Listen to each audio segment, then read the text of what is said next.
தவமாய் தவமிருந்து நாங்கள் பெற்ற பிள்ளைகள் எங்களை தவியாய் தைக்கிறது செய்துவிட்டாலும் இதோ my India private limited Singapore நிறுவனத்தால் எங்களுக்கு உணவளித்துள்ளார்கள். அவர்கள் மன திருப்திக்காகவும் முதியோருடைய ஆசை பெறவும் முதியோருடைய நலனும் மகிழ்ச்சிக்காகவும் அவர்கள் செய்யும் தொழில் அனைத்தும் சிறந்து விளங்கவும் அவருடைய நிறுவனம் மேலும் மேலும் வளர்ச்சி அடையவும் அங்கு இருக்கும் ஊழியர்கள் அனைவரும் நலமாக இருக்க வேண்டி நமக்கு வாரம் ஒரு முறை உணவளித்துள்ளார்கள். அந்த வகையில் இன்று உணவளித்துள்ளார்கள்.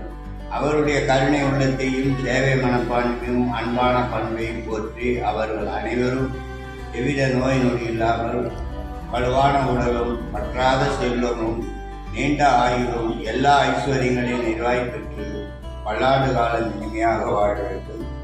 உணவளித்த அவர்களுக்கு இறைவன் எல்லா நலங்களையும் கொடுக்கட்டும். படிக்கும் அவருடைய குழந்தைகளின் நாவில் சரஸ்வதி குடியேறட்டும்.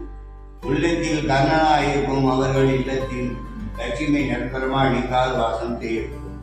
வாய்ப்பிருந்தால் எங்களை காண வேண்டும் என்று வாருங்கள். சுற்றமும் சூழ நீங்கள் சூட்சமாய் வாழ எங்கள் முதியோர் இல்லத்தில் இருக்கும் முதியோர்கள் அனைவரின் சார்பாகவும் நிர்வாகத்தில் பணிபுரியும் ஊழியர்கள் சார்பாகவும் உங்களுக்கு எங்களுடைய மனமார்ந்த நன்றியும் வாழ்த்தினையும் தெரிவித்துக் கொள்கிறோம்.